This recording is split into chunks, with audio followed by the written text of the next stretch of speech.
Avatarana Karana He Ravi Nandana Bandana Kandana He Sharanagata Kinkara Beta Mane Guru Deva Dayakara Dina Jane Riddhi Kandara Tamasa Bhashkara He Tumi Vishnu Prajapati Shankara He Para Brahma Parat Para Veda Bane Guru Deva Dayakara Dina Jane Om Sahana Om Sahana Vavatu Sahanao Bhunaktu Sahaviryam Karvavahai Tejasvi Navaditamastu Ma Vidveshavahai Om Shanti Shanti Shanti. May Brahman, the reality, protect us. May Brahman sustain us. May Brahman illumine our thinking consciousness. May we not find fault with each other, with the teachings, or with the world. And may what we study be a source of inspiration to us eternally. Om, peace, peace, peace. May peace be unto us, may peace be unto all. Om Hari Om. Welcome back, and we have returned to the second half of our third class in the series called Asparsha Yoga, Non-Touch Yoga, Advaita Yoga, the yoga of non-duality. And we've been taking some very profound thinking and thoughts of some great souls like Gaudapada and Shankara, Vasishta, Krishna, Swami Vivekananda in modern times. And we have been taking them apart and looking at them from many different directions, ending us up on this chart, which you saw in the first half of the class, and which we're going to complete right now. We actually went through over half of it, ending with the Vedantic adage or axiom that consciousness assumes forms. Assume is a good word. It's good that in English we have a few words like apparent or non-actual or assumption, so that we can mate those up with some of those great words in Sanskrit which have such profound philosophical meanings and implications. So when we say consciousness assumes form, of course we're hoping that consciousness won't identify with form to the extent that it will forget itself. And that's the next entry here. You see it on this side here. Consciousness is forgotten, and the body is seen as the only reality. That's called, of course, materialism and sensualism, even descends into hedonism and various other isms which are not healthy, especially for a spiritual life which is ongoing. So we need to not forget our consciousness. We must remain conscious of consciousness, or aware of awareness. And on the other side of the board, under the Advaita Vedanta heading, you see there, consciousness is aware, and it sports by associating with forms. So that's the follow-up to consciousness assume form, is that when it does so to sport, and it never forgets itself. It remembers itself as consciousness, so that it can let go of the form and always return to its source of origin, or better yet, to its originless nature. There you see the next heading. Under Vedanta, Prakriti rises and falls timelessly from unmanifested Prakriti. We had mentions of unmanifested Prakriti already, so we are going to speak about it again here as being so important to our Western understanding. Like that chest of drawers, everything is tucked back into. Trees, not just trees, whole forests, worlds even, are tucked back in at the end of long periods of time, back into that chest of drawers. The words they use in Sanskrit are placed in abeyance, is the term you'll hear translated into English. Everything is placed in abeyance. So basically it's in a formless state, it's inactive, it's sitting there in its essence, and it's just waiting to be called upon again to spring forth into manifestation. So they don't call that birth and death. Manifestation is not birth, non-manifestation is not death. It's simply like a wave rising in an ocean and falling back into the ocean. It's all coming out of an unmanifested, formless nature. But if you leave unmanifested nature out of the equation or out of the quotient, then you're left in the lurch when you try and formulate any kind of philosophy, even what to speak of a philosophy other than non-dual philosophy. Even if you try to form a philosophy of dualism, then you're left very much with a problem. Where do things come from, and where do they go? Well, let's just call it birth and death, or let's just call it Big Bang and then a void. You see.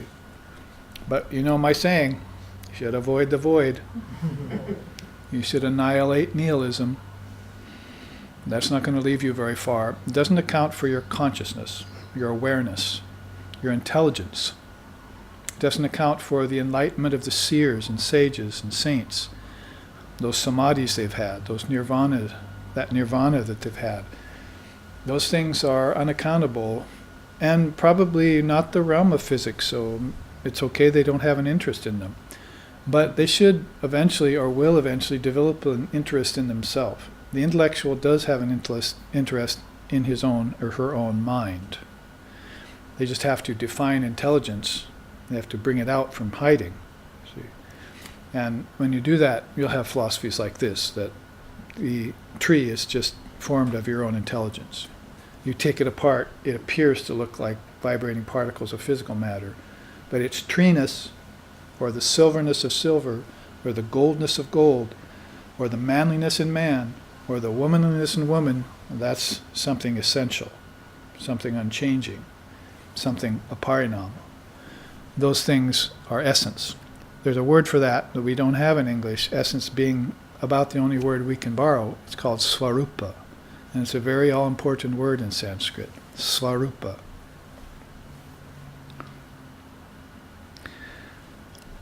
One of my teachers, who was Holy Mother's direct disciple, very, very aged, when I met him, was called Swami Nitya Swarupananda. He's the essence of the eternal, the bliss of the essence of the eternal. Swami Nitya Swarupananda. It's a great, great soul. Well, on the other side, nature evolves over spans of time considered to be actual, and then again returns to that void. That is, if energy peaks and there's a big bang, then from there on it is all getting weaker and weaker and farther distance, and there's no provision made for it for returning.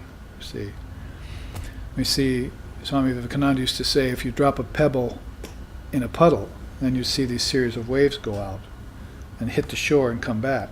So where is the coming back in science after the Big Bang? Where is the rationale of the cycle? The cycle is very all important. No doubt the illumined soul wants to get out of cycles.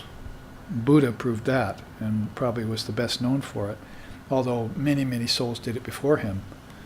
Nonetheless, under the collective eye of humanity, Buddha did it in recent times. 550 BC is not that old. It's not that distant, only a few thousand years. So those are Buddhism, Christianity, and Islam are new kids on the block, religiously speaking. You have to go back much further to find the more ancient religions. So the point being here is that there's this cycle and a return. See, the return is all important there too. The cycle could be evolution, and then, the return has to be involution, right? So it has to go to its source. There has to be an origin, a swarupa, an essence. And there is, when you consider yourself as being pure being. We were mentioning Shakespeare at the break, you see. To be or not to be is not a good question. You are. Go to the answer. Not to be is not a possibility. You are. I am. That is. Those are all great, great maha vakyas, great sayings in the Upanishads. Some of them consisting of just 2 to 3 words. And that's all you tell your student. And if that student had already known everything about where manifested Prakriti is and where cosmic materials come from. He'd already learned all that. It's called cosmology. We haven't got it yet in the West in modern times. So if you said a 2 or 3 word Mahavakya to a student who had received all these teachings, I've got it. You see, that's it. I am now in samadhi, see, and I will stay there. I know the way. You have awakened me, sir. Thank you. So even in India, in recent times, they were going up to Ramakrishna and saying, "Sir, what is the way?" Another man would come an hour later, "Sir, what is the way?" They've lost the way, even in India.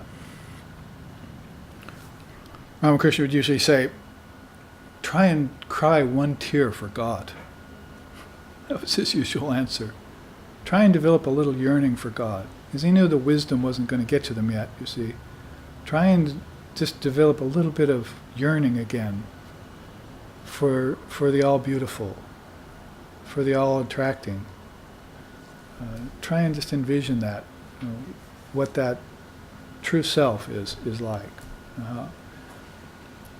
How full and how rich and how fulfilling it is compared to the suffering that you're going through that made you ask me a question, "Sir, what is the way?" See? Where did that question come from? So to be or not to be, not a good question. I am the answer. I am. I always was. I always will be. I will never not be. However you want to put that, state it. Realize it. That's what we're talking about here. The penultimate entry here on this list, on the Vedantic side, souls consisting of consciousness rise and fall in and out of Brahman.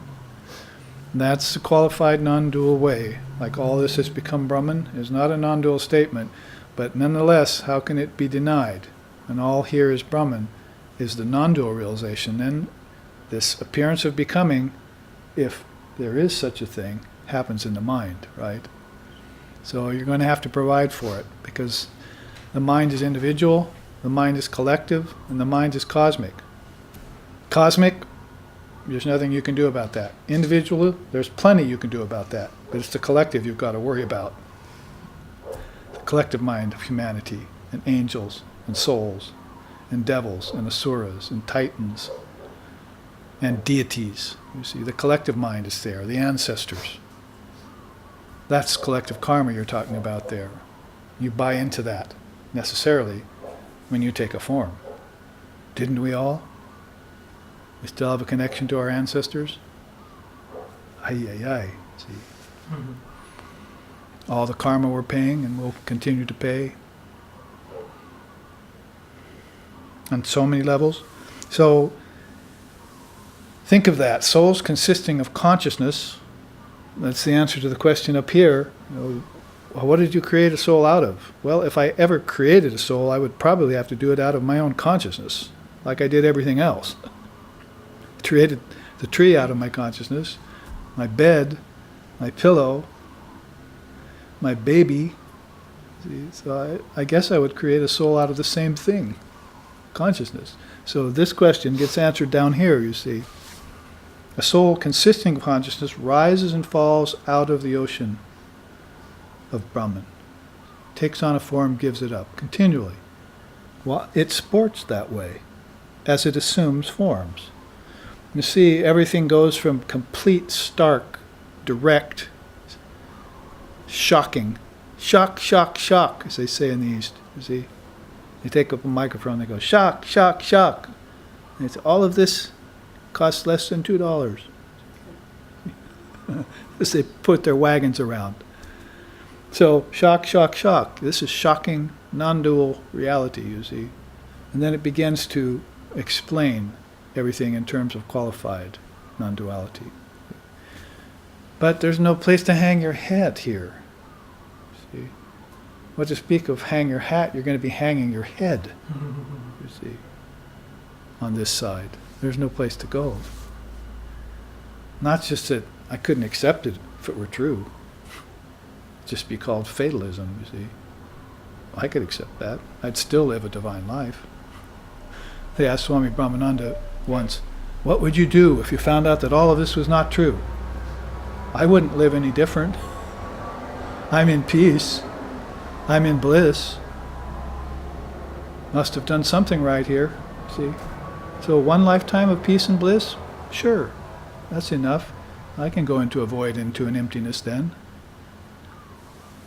What's there to fear anyway, if there is nothing? There's something to fear only when there's a something, but when there's a nothing, there's nothing to fear, see? So if that were true, I would just live the same way in my one life. But look at the possibilities, the richness of the philosophy, and the rationale described in poetic words which are very convincing, as the Upanishads state. See? So that is sporting, isn't it?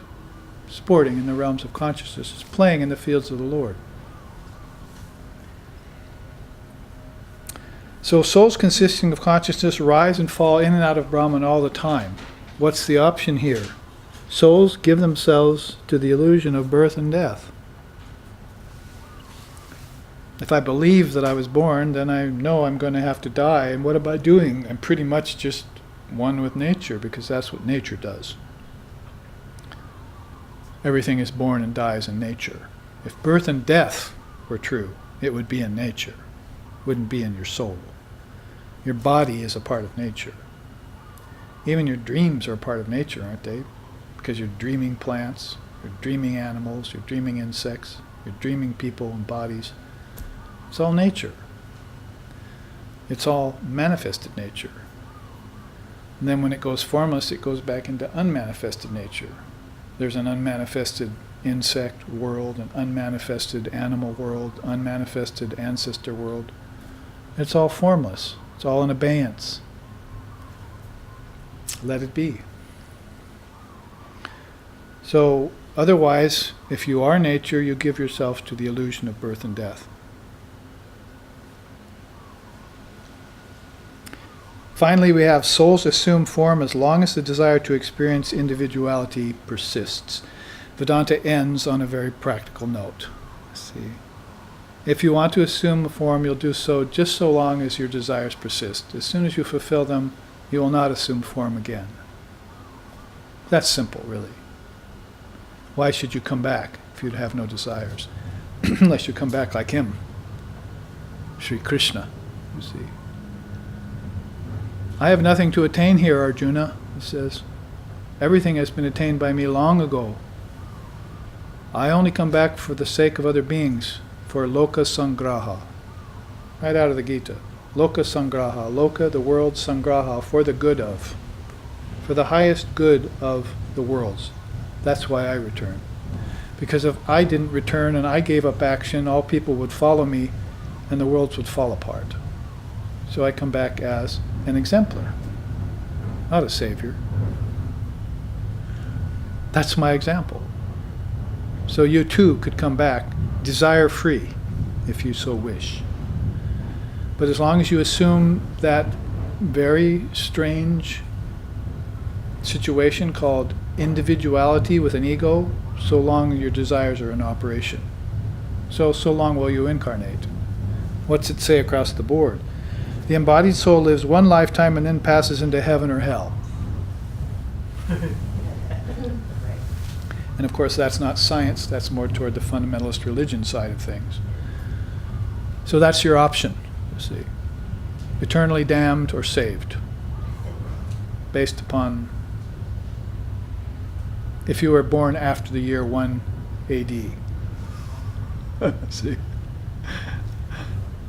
Because he couldn't accept Christ if you hadn't been born, because he didn't have an earlier incarnation. At least say that Christ had an early incarnation so that people before the year 1 AD could be saved too, you see. And they wouldn't just go to hell for no reason. Will you do that much for me, please?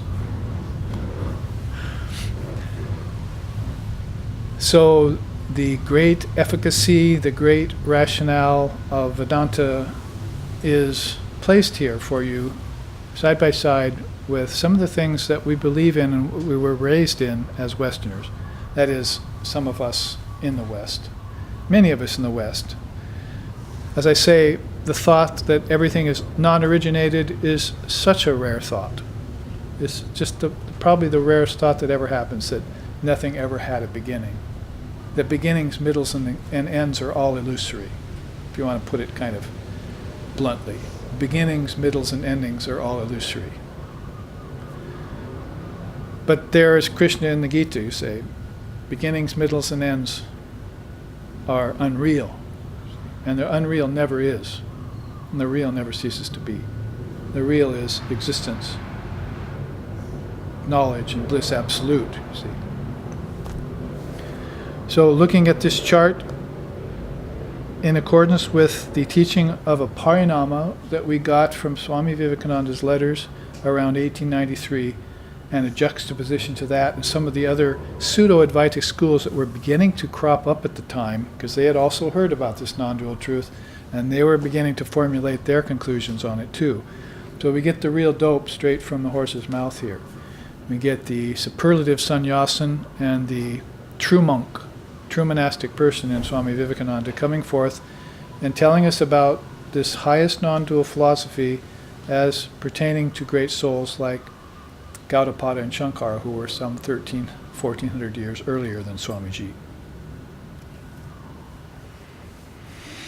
Now, I thought it would be good for us to look at non-touch yoga from the standpoint of the guru and the disciple.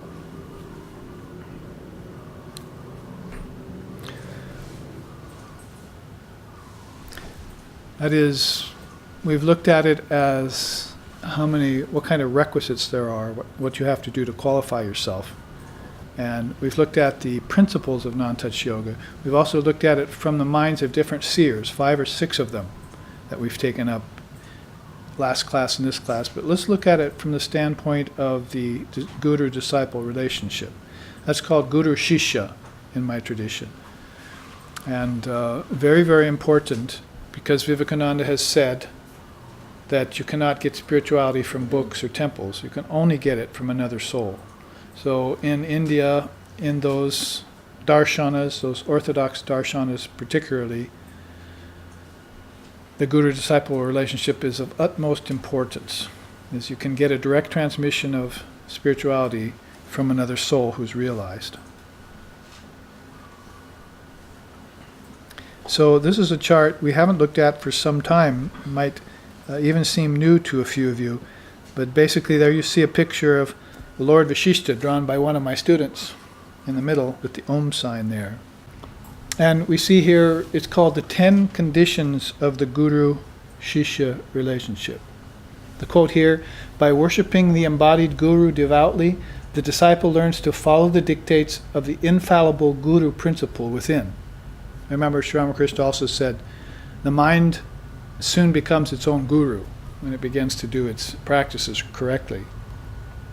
Knowing that the Lord is present in the universe of name and form as the eternal companion in sport and as the compassionate guide in all trials and tribulations, lends a sense of peace and equanimity to the disciple's existence. From this calm, detached, and contented state of mind proceeds clear vision. So it's classic step-by-step process in the Guru-Shishya relationship. And I can attest to it in finding my own teacher, Swami Sheshananda Maharaj, how that gave me this extra confidence and this deeper commitment to the path, which I had been practicing 12 years on my own, about 11 years on my own before I met him. And I finally found a guide that I thought was fully qualified and ready to lead me into those levels of Advaita Vedanta that were so important, non-duality. So coming upon him, I saw an exemplar, again, of the highest order in that way, and was able to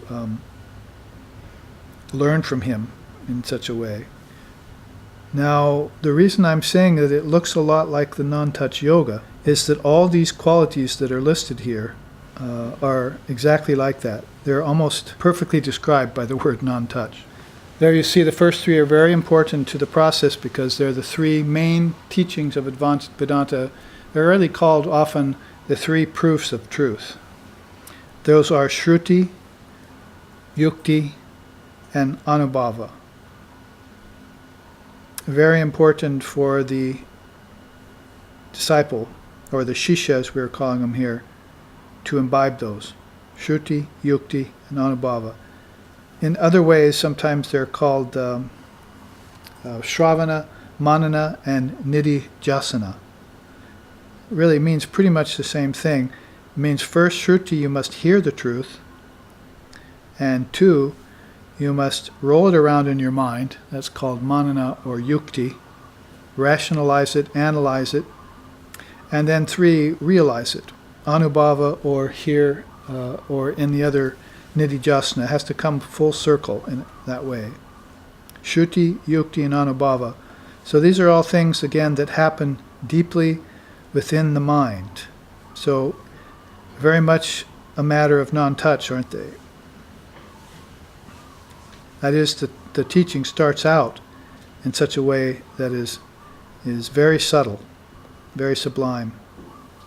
Now, if you go on past Shruti, Yukti, and Anubhava, you find number 4 as being Atma-vichara, which is that very important facet of spiritual life that's known all the way from Lord Vashishta's time when he taught it to Sri Ram, all the way up to Ramana Maharshi in present times, is very much known for that principle of Atma-vichara, asking the question, who am I? So basically it's that inquiry into the nature of the true self. Inquiry into the nature of the true self. Atma-vichara. So it proceeds by that question, who am I? But it really, the dynamics of it really work more from the statement or the principle of knowing what I'm not. In other words, that's why you become aware of the 24 cosmic principles, so that you can outline those things that you're not. You're not earth, air, fire, water, and ether. You're not your 5 senses. You're not your dream senses tonight. A runner running in a dream, a race in a dream, doesn't go anywhere, so you can't be any of those things. And you're nothing. You're not the ego in your mind complex, in your antakarana. So all of those things are very important for you to identify and pinpoint, and then say na, na, na. That's why at the very beginning Shankara sings Na mrityur na shanka, na me jati beda, pita naiva me naiva, janma na janma. He says, I'm not the death, I'm not birth, I'm not the body, and so forth. He goes, Aham nirvikalpa, aham. See, I am Brahman. But in the first verse, it says, Mano bujahamkara, shitani naham.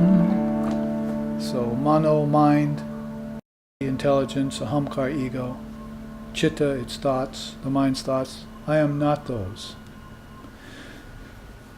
He goes on through the whole 6 verses of that, what's called the Nirvana Shatkam, and says, na, na, na. That word occurs over and over again, just means no, I am not. I am not. I am not any of those things. So it's the definitive path to Nirvana. It's called Nirvana Shatkam, 6 verses on the royal road to Nirvana, or the highest non-dual state. So this is how Shankara would treat the method of Atma-vichara, the question of who am I, by saying, this is what I'm not. If I get rid of all that I know I'm not, then who I am will come forward to me naturally. That's the way the Advaita Vedanta would approach this. And so they'd end up more like this. Jo kuchahai so tu ihai tujse hamne dil ko lagaya ek tujhko apan apaya ek tujhko apan apaya jo kuchahai so tu hai, tujhse humne dil ko lagaya.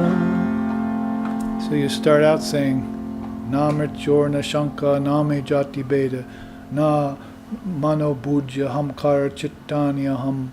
You end up saying, Jo Kuchais. See, I finally known that all this is Brahman, that I too am Brahman. Everything is Brahman. All that exists is Brahman. So that's how you get in classic Vedanta to iti iti through neti neti.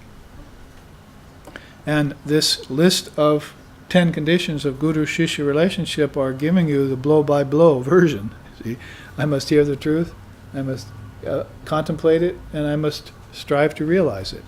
Then I must, in order to strive to realize it, I must engage close scrutiny of reality. I must inquire into the nature of my true self, called Atma Vichara. Then I must detach from the unreal. See, if I learn how to separate the wheat from the chaff, then I shouldn't get attached to the chaff, should I? Should learn how to use the wheat, cook it, feed others, and so forth. So why should I get attached to the chaff? So I know the difference now, so detach, detach, detach. Renounce, renounce, renounce. Chuggy, chuggy, chuggy, chuggy, chuggy, chuggy, chuggy. Gita, Gita, Gita, Gita, Gita, Gita, Gita.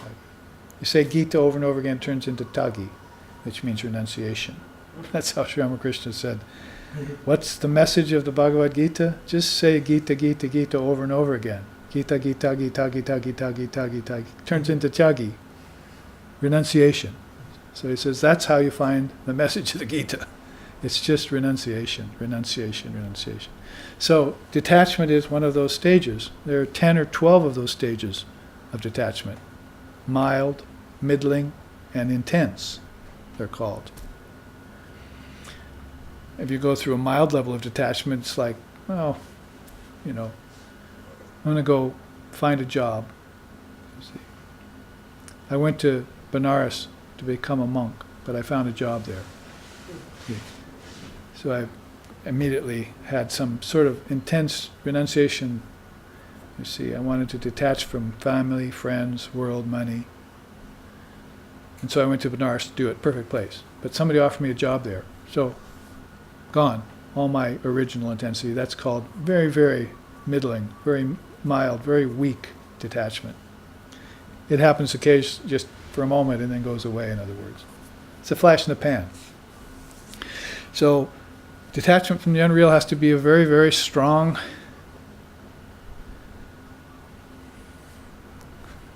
intuition, as it were, that arises in your heart and in your mind. And you have to follow through with it. Detach from the unreal. Put it to play. And when you do, then you renounce it completely. There's that word, tyagi. You renounce mithya, what is false. Mithya, tyagi. Renunciation of the unreal. Brahman satya, jagat mithya. Brahman is real, the world is unreal.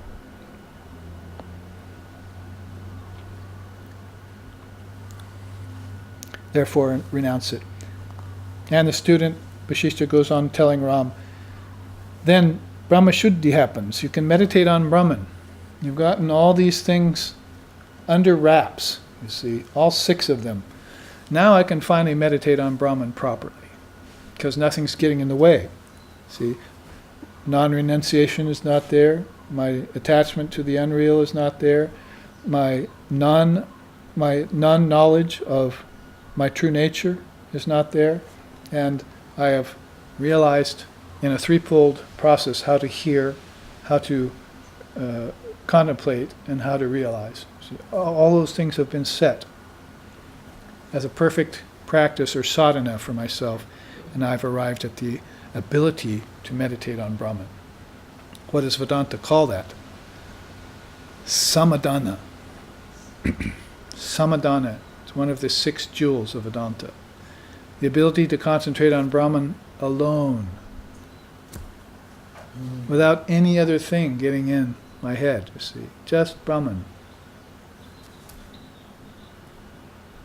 No one else allowed. Get thee behind me. It is perfect. You see, get thee behind me. All those things I've gotten behind me. Now just reality stands in front of me. And pretty soon I am that. 7-8. Brahmajnana, acquiring non-dual wisdom. Brahmajnana, Sri Ramakrishna used to say, to some, the Divine Mother of the Universe will give prema bhakti, ecstatic love. To others, she'll give Brahmajnana, the highest wisdom, non-dual wisdom. But only to the avatar, or to great teachers, will she give both, prema bhakti and Brahmajnana. Again, used to say, Brahmajnana is like that blazing sun in the sky. Then it sets, and prema bhakti is like that moon, full moon that rises afterwards. But every once in a while you'll see blazing sun and pure white moon in the same sky. Brahmajnana and prema bhakti are manifesting in the same soul. That's the Paramahamsa. Beautiful analogies we used to use for these kinds of teachings. So Brahmajnana, a powerful prerequisite to what's coming. Then destroy the subtle mental impressions. Yoga concurs with this too, that even if you can meditate on Brahman, it doesn't mean that you are Brahman yet. Somebody once told Swami Vivekananda, said, well, all of this you're teaching me, that means I am Brahman, right? And Swamiji says, no, you're not Brahman until you realize you're Brahman.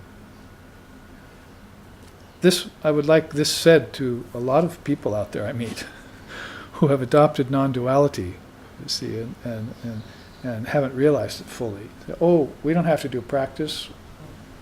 My teacher told me we're already the Atman. We're perfect. We don't have to do anything. Practice, that's for slouches. See, that's for underlings. No, you're not Brahman until you realize you're Brahman. You have to have that non-dual samadhi. So you have to be able to acquire non-dual wisdom and so forth. All of these requisites have to be in place. You can't pretend it. That can take lifetimes, or one very intense lifetime, where you really dig deep. So, vinasha samskara means you destroy mental impressions that are buried very, very, very deep. People think, oh, you know, I really did my sadhana last week. I gave up coffee. I'm not taking sugar anymore. I'm exercising every day. I'm jogging. So I must be enlightened now. See? All of my impressions, you see, are gone. See, but probably the desire for sugar and the desire for laziness and all those things are still back there in your mind. Even the gross impressions might not even be completely gone yet. But what about the subtle impressions that came from past lifetimes? Like the camel eating thorny bushes, you see. Goes to his next camel body. Still has a desire for thorny bushes. He never got rid of that in his previous lifetime. How many of those kinds of impressions are we holding as we go through life? And maybe some of them unbeknownst to us. We don't really come upon them until we do some sort of intense detachment, intense renunciation. You see. Do some sort of practice like this. Advaita Vedanta sadhana, it's called. You think Advaita Vedanta doesn't have a practice? We've been showing you that ever since the first chart 3 Sundays ago. Non-touch yoga has to do with getting rid of fear. Remember all the requisites of non-touch yoga on that first chart? There is a practice to do here. It's not your usual practice, like Hatha yoga or pranayama or things like that. It's a mind yoga. It's mano yoga. It's buddhi yoga. That's how Holy Mother used to say, my devotees, my children are doing mano yoga. They're doing buddhi yoga. That is, they're purifying their minds and they're refining their intellects. And that is a very high yoga. They don't have to do asana and pranayama. They've already done that in a previous lifetime, most likely. And now they are understanding this, you see. This is what they need to understand. This is the stuff of self-realization. Working with the mind, the intellect, and diminishing that rascally little ego so it gets out of the way, see. I cannot see Sanat right now, you see. But if I can diminish that ego, then I see him perfectly. That's the same with God. You cannot see God as long as that ego is inflated. But as soon as you deflate that ego, all of a sudden all that light behind it is seen by you. So that's the kind of practice you engage in Advaita Vedanta sadhana. These are subtle mechanisms back in there, and they have subtle impressions in them. You think maybe the mind itself only holds impressions? You don't think that the intellect holds impressions? Or the ego holds impressions? Probably many more than the mind. The mind is just full of them, can't deal with them all. But the intellect and the ego, they can deal with them. The ego through shock, shock, shock. And the intellect through acquiring of non-dual wisdom. So we put our minds to that. Sri Ram, the teenage avatar of the age, unbeknownst to everyone but 12 great souls living on the planet, taking teachings from the hoary old sage, Lord Vashishta. See? It's called Yoga Vashishta. We have a version of it here in SRV that we've composed for all of you. A revisitation of that great scripture to see how Lord Vashishta led Sri Ram into the territory of the Advaita Vedanta, into the province of the enlightened.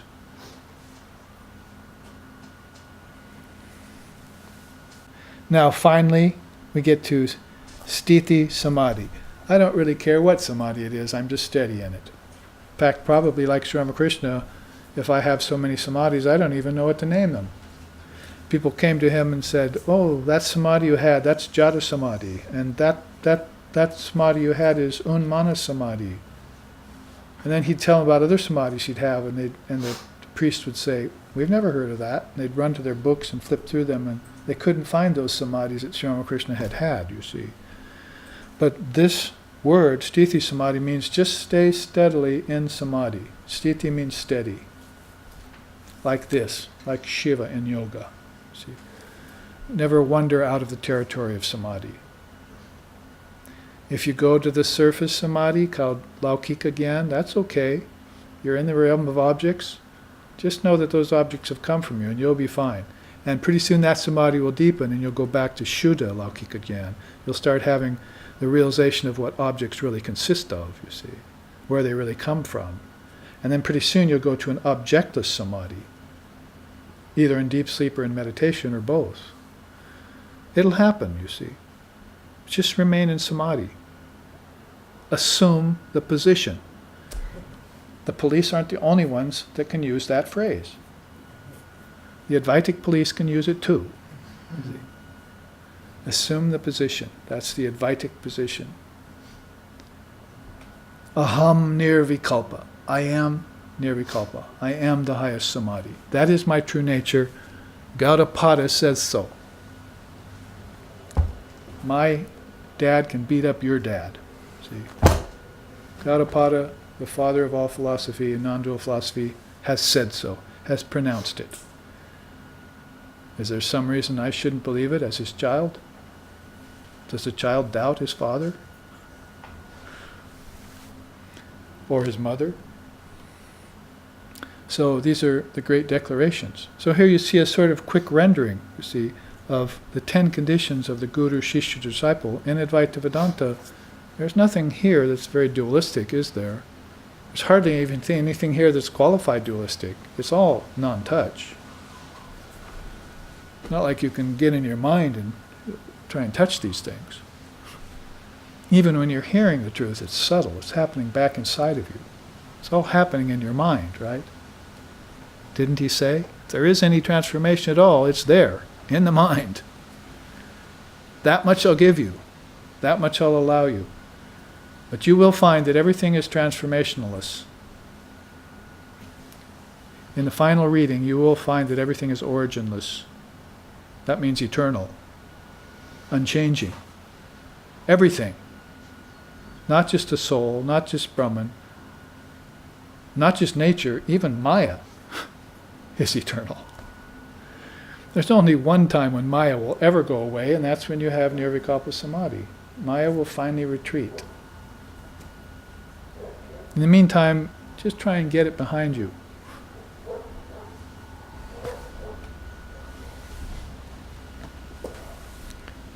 Now, in the remaining time, I wanted to also show you this chart on the inherent characteristics of your true self.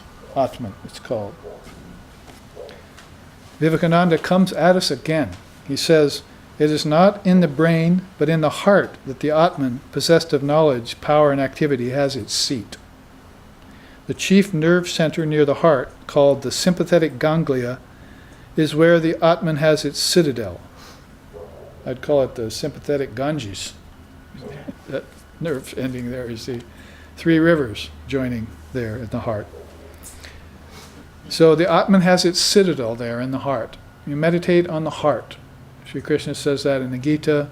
Your guru will tell you that. If you go to your guru and say, "I'd like to meditate in the third eye, sir," if he's a true guru, he'll say, "No, you meditate in the heart." That's where we all meditated. That's where we all got our start in spiritual life. Third eye, throat, those will open up in due time. And when they do, this is still your foundation. To have these experiences, you have to have a foundation here in the heart. So you don't get disoriented, because these higher chakras are disorienting. That's their poison, especially the third eye. There's a nectar there, and there's a poison. The nectar is transcendentalism, the poison is disorientation. And it happens to great souls, that they can get disoriented in such a non-dual place. They have to become acclimatized by degrees, like even the mules going up to the top of Mauna Loa here on the Big Island at 14,000 feet have to stop every 1,000 feet, you see, to get acclimatized.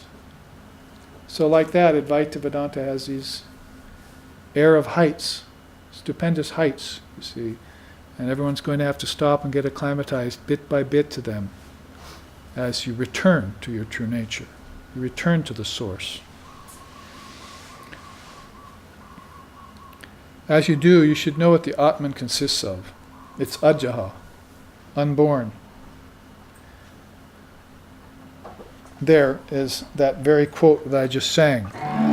Na mrityur na shanka, nami jati beda, pita naiva, me naiva, mata ma janmaham. Chidananda Rupaham Shivoham Shivoham Om. That's what he's saying there. Death nor fear I have none, nor any distinction of caste, neither father nor mother, not even a birth have I. Chidananda Rupaha Shivoham Shivoham. I am pure knowledge and pure bliss. I am Shiva, I am Shiva. 5th verse of the Nirvana Shatkam by Shankara. So, what's he saying there? He's telling you the soul is unborn. Ajjaha, unborn. No father, no mother, no birth, no death. Could it be any simpler? Could it be any more profound to meditate on? Could there be any refuge for fear in such a meditation? You're also stanuhu, which is right out of that word steady. See, sthiti samadhi, stanuhu, same Sanskrit word, even, steady, immovable, untouched, if you will. So there you have the quote from Ashtavakra. Ashtavakra means bent in 8 places. Because he was born that way because his father cursed him in the womb. He was born bent in 8 places. And his father removed the curse later and he straightened up. Every good kid should straighten up. He says, adoration to myself, impervious to decay, who outlasts even the dissolution of the universe, from Brahman down to a blade of grass.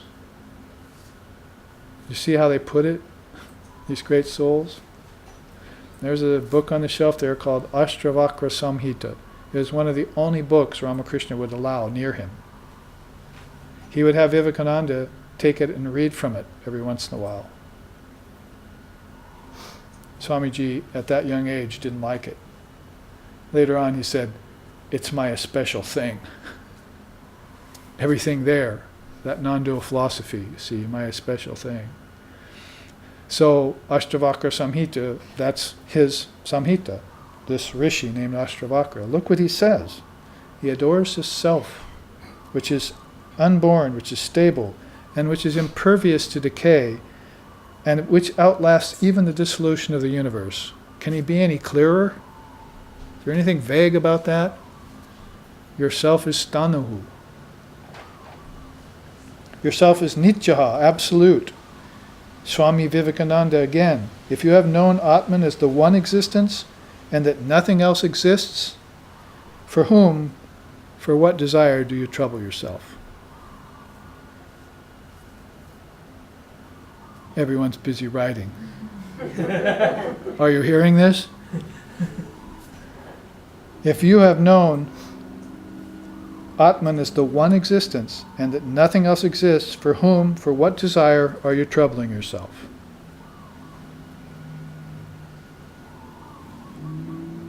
This is an Advaita Vedanta koan. See, this needs to be unwrapped. But its practicality in its sense is immediate, isn't it? Puts everything into perspective right away.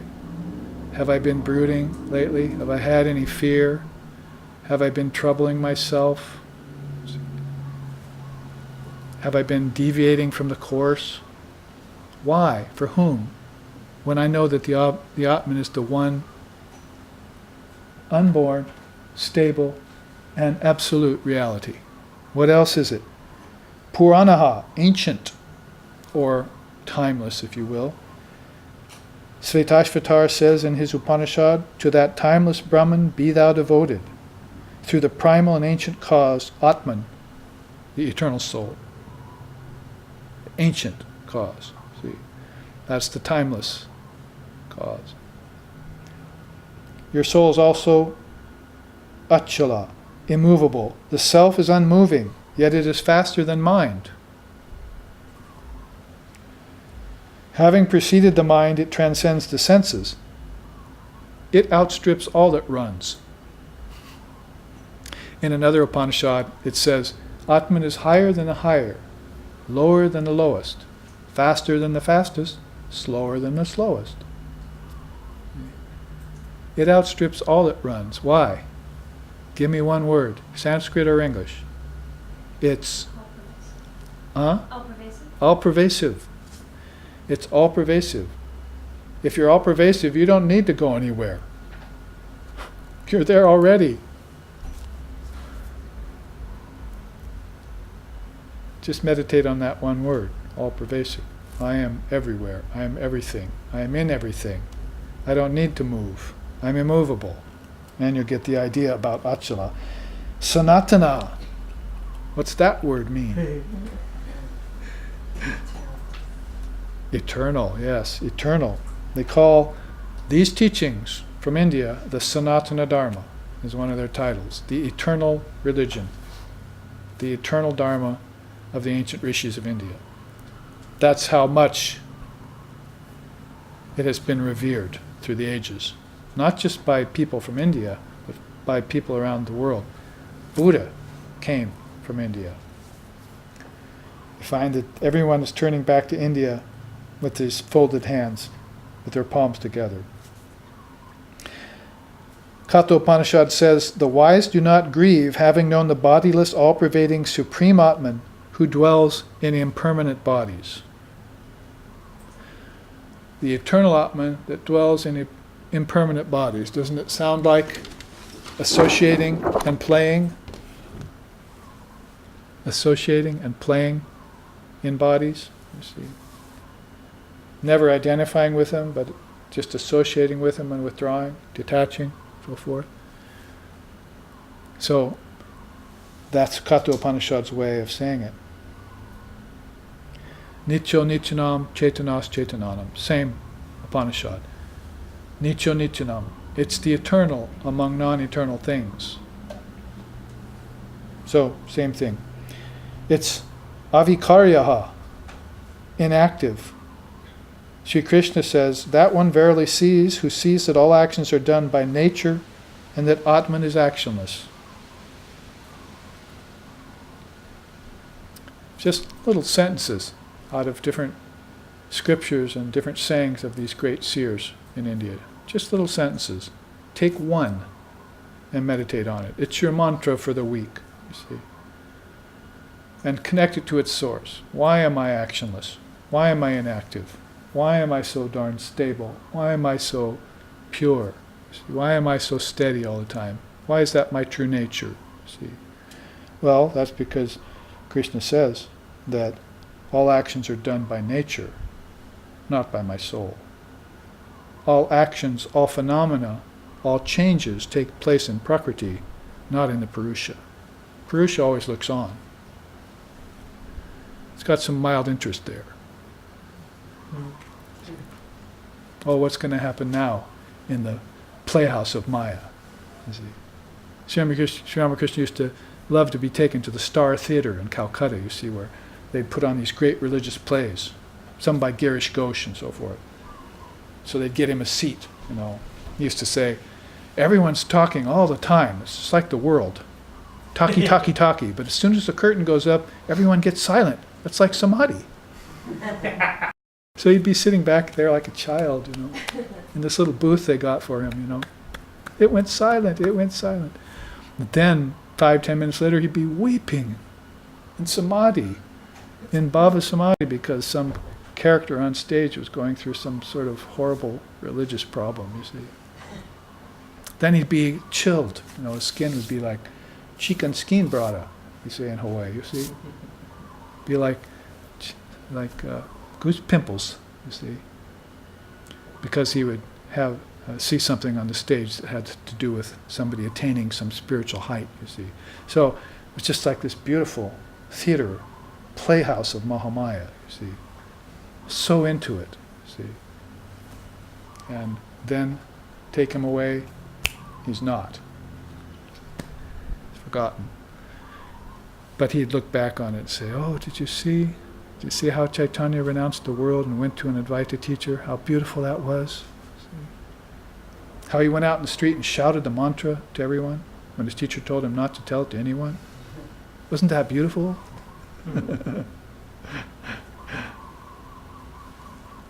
So, that playhouse of Mahamaya, Shashvataha, you are immutable. That is, your soul, Atman, the true you, is immutable.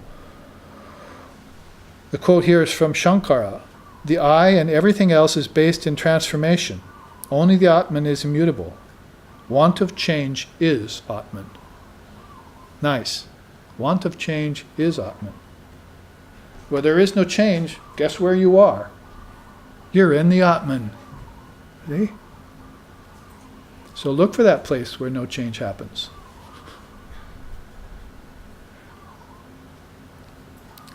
Shashvataha.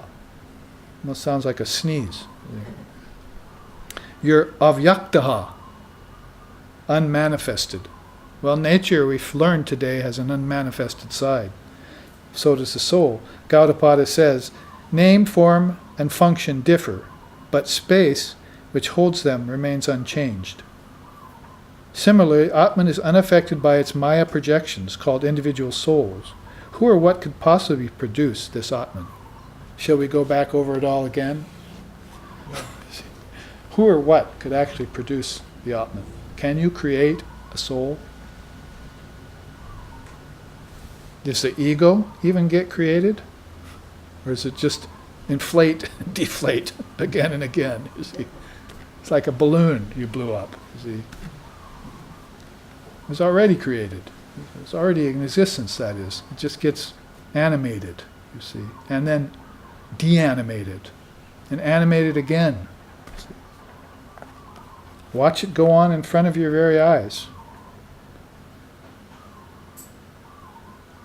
So you're inexhaustible. Everything is inexhaustible. Good way to fire yourself up with strength. You're avinashi. So avinashi means indestructible. That which, when name, space, time, substance, and causation are destroyed, dies not, that is the indestructible. You'll find that in the Svetasvatara Upanishad, which was the Upanishad we just quoted from in the entry before. So here, the Sarva Upanishad says it. That is, name, space, time, substance, and causation, when those go away, what is left? So there you'll find that Atman, because it does not get destroyed like everything else. Destroyed here means sort of tongue-in-cheek, you see. It does not get put in abeyance and then come back again, you see. Atman is always there. It's not like other things. It's not a thing at all. Sarvagataha. I know a Swami named them Sarvagatananda. See, all-pervading he is. Atman alone is. It is the all-full and blissful consciousness pervading everything. It is the immaculate jnana itself, the all-pervading akasha. The three worlds arise in it, yet they do not affect its true state.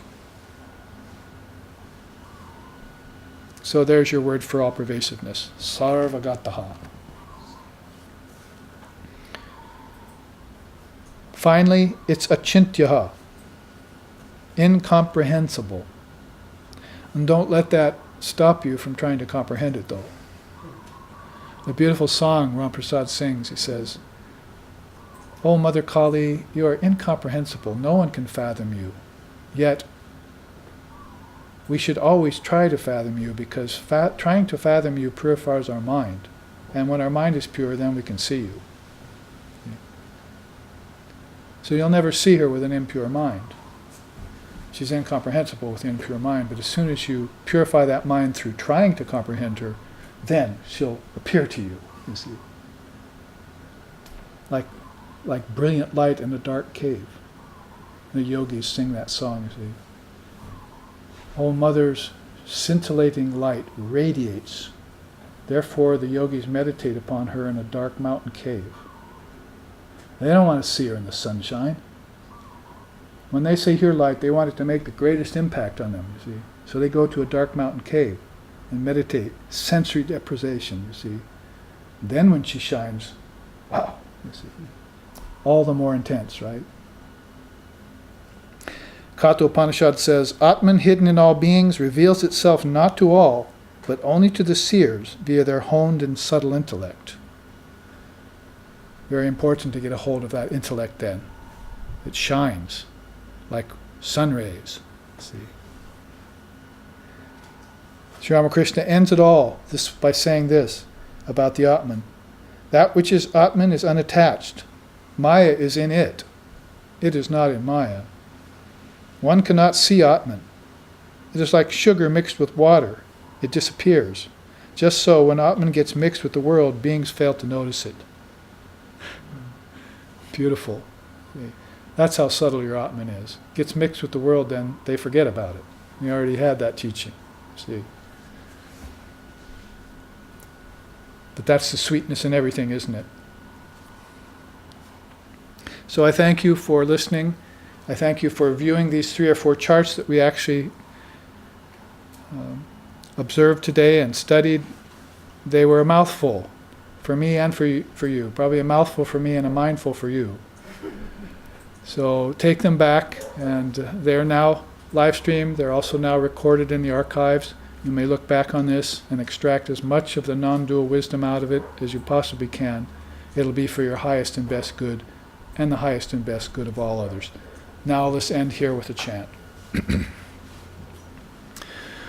Om Tachnayo, Om Tachnayo Ravrinni Mahe, Gatung Yagyaya Gatung Ye Nupataye, Daivi Swastarastu Naha, Swastir Manusebhyaha, Urdhvam Jigatu Bhesajam, Sangno Astu Dvipade Sang Chatushpate, Om Shanti Shanti Shanti.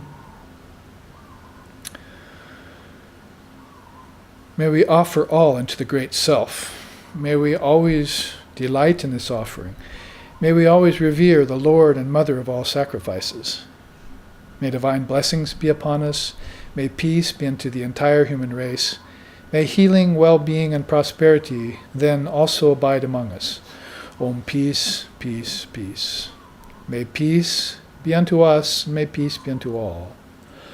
Om Hari Om. Gatihina jani tumi rakshak hai, Chita shankita banchita bhakti dane, Guru Deva daya karadina jane. Nama shada shuva sadhaka hai, Bhagita dhamma manava pavaka hai, Mahima tava gochara shuddha mane, Guru Deva daya karadina jane.